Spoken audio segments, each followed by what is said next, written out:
Did you know Pikachu is based on the Pika, an animal only found in the southern parts of Australia? Sounds pretty unbelievable, right? Well, that's because I made it up. But you know what's not made up? The fact that Onyx is a lower attack stat than Oddish, or the fact that Magmar's Japanese name is Boober, and is based on the booby bird, which is actually a real animal. But then there are some facts that sound so far-fetched, so unbelievable, that they just have to be fake. And in this video, we're going to test out 5 of the most popular ones. And let me tell you, the outcome of some of these definitely surprised me. So let's do this. Fact number 1, Kadabra will still evolve while holding an Everstone. So the Everstone is an item that is meant to prevent Pokemon from evolving, which includes evolution by gaining a level, high friendship, being in a certain location, knowing a certain move, or even holding an item, and so on. So I'm not sure why trading a Pokemon would be the exception here. It sounds pretty fake, but hey, let's give it a shot. Alright, we are currently trading our Litwick for a Machoke with an Everstone. So this Machoke should not evolve, right? Because the Everstone should prevent that. It's a trade evolution, so it shouldn't evolve. So let's see. Is it going to evolve? And no. Okay, the Machoke did not evolve. All right, in that case, Kadabra shouldn't evolve too, because it is also a trade evolution. Let's see if this fact is actually fake or real. Here we go. Kadabra with an Everstone. Will it evolve? Kadabra? Kadabra's evolving with an Everstone. No way. So the fact is actually real. Okay, I guess it is hard-coded in the game for Kadabra to evolve, even when it's holding an Everstone. That is so weird. But all right, fact is not fake. It's been debunked. Yeah, so it turns out this fake-sounding fact is actually true. And the only explanation that I can think of is the fact that over 20 years ago, Nintendo was sued by a magician named Uri Geller, who accused Kadabra of being an unauthorized use of his name and likeness, since at the time he was allegedly known for bending spoons and using psychic abilities. And well, Kadabra's name is Younger in Japanese, which he claimed was based on his name, Uri Geller. And even though he eventually lost the lawsuit, this controversy had a chilling effect on Kadabra and Pokemon in general. Because in the trading card game, no new Kadabra cards were printed from 2003 all the way to 2022, with this 151 Kadabra card being the first card printed in nearly 20 years. And this was only after Uri Geller sent a letter to Nintendo giving him his permission to use Pokemon once again, back in 2020, even though Nintendo probably didn't need it. So it is possible that this lawsuit had a rippling effect in the video games, where Game Freak specifically coded for Kadabra to still evolve while holding an Everstone, to avoid any conflict. But that's just a theory. Fact number 2, in Hey You Pikachu, Pikachu will get mad at you for saying the words Sony or PlayStation. Yeah, so this one is pretty funny because if you didn't know, back in the late 1980s and early 90s, Nintendo partnered with Sony to develop a CD-ROM attachment for the SNES system, since Sony at the time was the leading experts in CD technology. And the goal for this partnership was to create a more advanced gaming system. However, the partnership didn't last because in 1991, at the Consumer Electronics Show, Nintendo announced that they would be partnering with Philips instead of Sony for their CD-ROM project, because apparently there were some disagreements over the licensing and control of the technology with Sony. So after this abrupt breakup, Sony decided to leverage their work on the CD-ROM project to develop their own gaming console, which in turn became, you guessed it, the PlayStation, making them a major competitor to Nintendo in the gaming industry and starting the console wars. So, as the rumor goes, Nintendo and Sony had bad blood after this and would throw shit at one another whenever they had the opportunity, which apparently included the game Hey You Pikachu, where supposedly Pikachu was programmed to get mad whenever it heard the words Sony or PlayStation, since that game is all about talking to Pikachu through a microphone. But hey, let's test it out and see if this is a fake fact or not. Okay, Pikachu, come here. Pikachu. Pikachu. Okay. Alright, are y'all ready? Sony. Okay, nod of approval. PlayStation. Okay, pretty happy to hear both of those. How about this? The PlayStation is the best console. I guess Pikachu agrees. Sony is the best company ever. Pikachu literally agrees to that. So, this fact is fake. Let's try one that he doesn't like. You are an electric rat. Yeah, okay. So, yeah, so it seems this fact is fake. Yeah, he doesn't like me anymore after saying that. So yeah, this fact is indeed fake. Clearly Pikachu didn't mind me saying Sony and PlayStation, and even approved me saying that PlayStation is the best console ever. It's not, by the way. And it actually makes sense because the complete list of voice commands were data mined several years ago, and Sony and PlayStation are nowhere to be found. but the term electric rat is there 3 times, so Pikachu definitely doesn't like me calling that. You can say that PlayStation is the best console ever, but if you call him an electric rat, you will just be shunned for life. Pretty funny.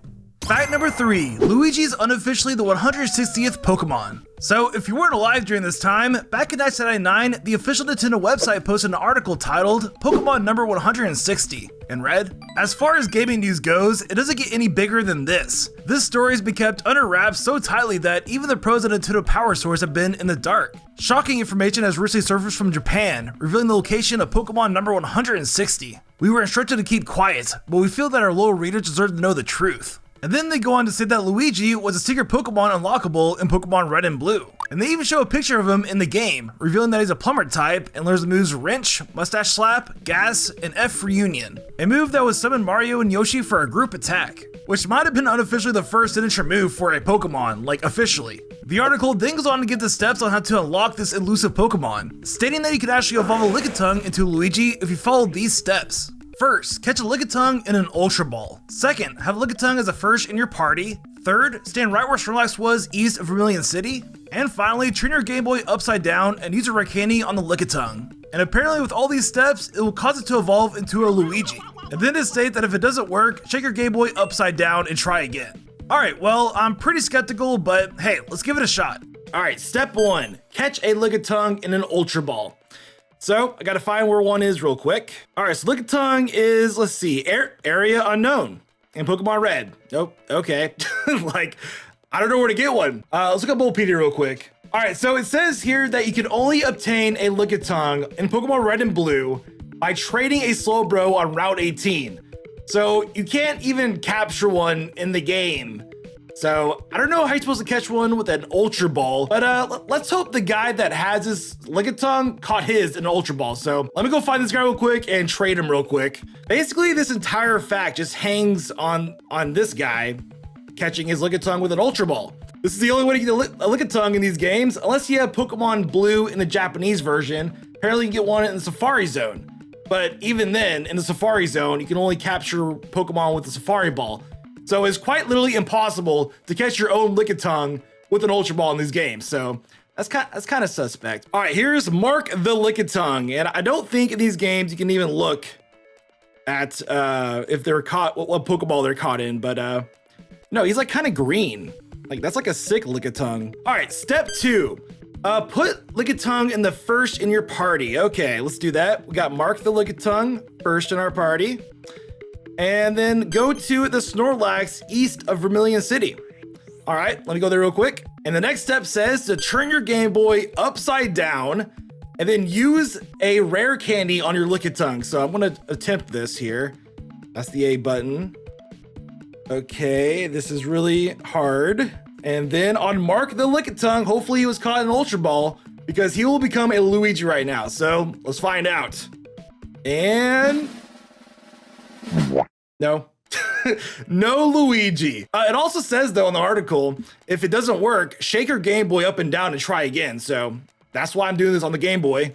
This fact is indeed fake. Yeah, so unsurprisingly, that didn't work. And honestly, what gave it away was the fact that it's impossible to catch a Lickitung with an Ultra Ball in these games. Even in the Japanese games, because if you go to the Safari Zone, you can only catch it in a Safari Ball. And what also gave it away was the fact that it was posted on April 1st, so it was clearly an April Fool's joke by Nintendo. So ultimately, this official fact by the official Nintendo website is fake. But hey, it was still fun to test out. Fact number 4, it is impossible to catch a Beldum with a Heavy Ball in Pokemon Sun and Moon. Now this one sounds pretty odd because why would a Beldum of all Pokemon be uncatchable with a Heavy Ball? I mean, the only Pokemon that I can think of in the entirety of Pokemon that has a status of uncatchable is the Ghost Marowak in Lavender Tower. But that Pokemon is unique to the game's story, so it makes sense. And if you didn't know, the Heavy Ball has a negative catch rate on Pokemon who weigh under 220 pounds. But would that mean that all Pokemon who weigh less than would be uncatchable? Not just a Beldum? I'm not sure, but hey, let's test it out. Okay, I'm in Pokemon Sun right now, and I'm gonna try capturing a Pokemon that's not Beldum with the Heavy Ball. Okay, we got a Slowpoke. All right, that has to be like the heaviest Pokemon on this route. Slowpoke is 80 pounds, so, I mean, according to this fact, the Heavy Ball should fail every time on this Pokemon. Let's do the test and find out. Let's go Heavy Ball on this thick Slowpoke, a thick boy. Okay. All right, well, we just captured a Slowpoke, so maybe it only does work on Beldum. I don't know. Let's go find a Beldum now, I guess. Okay, I found the Beldum, and I chose Decidueye on purpose because it's a ghost type, so I don't think it will be able to take down itself with its takedown recoil damage. I don't know.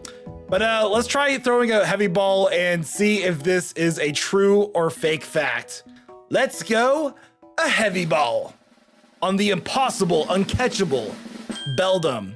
Instant break, wow. All right, does it wiggle even once? No, it doesn't even wiggle once. Is this Beldum truly an uncatchable Pokemon? It would be in the same like category as like the Marowak from Pokemon Red and Blue. And that's like the only Pokemon that I know of besides this Beldum here. Nope. Wow, it's not even shaking once. Can you not even shake a Beldum in a heavy ball? All right, fifth Pokeball, something like that. Nope, not even a shake. Okay. Yep. All right. Well, I believe this fake fact is not fake. It is true. Beldum is uncatchable with a heavy ball in Pokemon Sun and Moon. Yeah, so it turns out this fact is actually true, because apparently in Sun and Moon, the heavy ball was coded incorrectly. Because if a Pokemon's catch rate is less than or equal to 20 and weighs less than 220 pounds, the heavy ball will get a negative catch rate modifier and mistakenly be set to 0 instead of 1, meaning that it will always fail. And the only Pokemon that fit this criteria are Beldum and the Guardian Deities. So these 5 Pokemon have the status of being uncatchable in Pokemon, which is a pretty exclusive club. Pretty interesting. And for the final fact, fact number 5. Without glitches or hacks, the most amount of money you can obtain in a single battle in the original games is 999,999 Pokédollars. Now, the formula for prize money in the Pokemon games is payout equals level times base, with level being the level of the last Pokemon in the trainer's party, and base being the base amount of prize money set for each trainer class. So, for example, if you were to battle the champion trainer class, which is blue in these games, his prize money would equal 99 times 65. Since his base prize money is 99, and his last Pokemon, Charizard, Blastoise, or Venusaur, is level 65, which would equal $6,435, which is absolutely nowhere near the 999,999 the fact states. So I'm not sure how it could be true. Although there is another way to increase prize money in the games, and that is with the move Payday, which is a move that scatters coins on the battlefield with value equal to twice the user's level.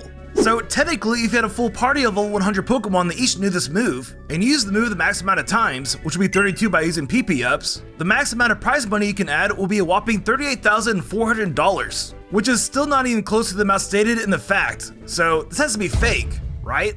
Well, there is a theory that makes this possible. You see, all trainers and wild Pokemon have infinite amount of PP in the original games, so that they will never struggle. So technically, if you battle the wild Ditto with a Mew that knew the moves Payday, Transform, and Rest, you could technically use Payday 5,000 times, since transforming into the Ditto that transformed into you would replace your PP while the Ditto stays alive by spamming Rest. In theory it works, 5,000 Paydays would equal 1 million Pokédollars, given that we use a level 100 Pokemon. But is this actually possible? I'm not sure, let's try it out. So now, we have to do Payday 5,000 times to get max cash from this battle. Not sure if we're gonna do all 5,000 times, maybe like 100 times, and then we'll times it by 50 to like get that effect, you know? But let's see how much one Payday does to this Ditto that's level 55 here. Just don't knock it out. Oh. Let me find another Ditto real quick. Hold on, wait. Let's let it transform first. Let's do that, actually. Let me rest. Okay, now it's gonna transform into me. Now will this Payday one shot you? Doesn't it like copy my stats? Oh, okay, perfect. Okay, good. All right, that's 1. Okay, 2. Oh my, dude, no way. A critical hit one shots the Ditto. So you would technically need to do 5,000 Paydays and not critical hit once in order to get max cash from battle. It's possible, but that's pretty crazy. All right, for science, I have brought a level 50 Mew, okay? So technically you have to do Payday like 10,000 times for this to work, but all right, let me let it transform into me real quick. Good. And I have confirmed it. If the opponent uses Payday, that counts towards the total money earned for the battle. So whenever the Ditto uses Payday, it counts towards the 10,000 Paydays that I need to do. So let's do number 1. Boom. Okay, nice. Gonna rest. And I'm gonna try to do this 100 times.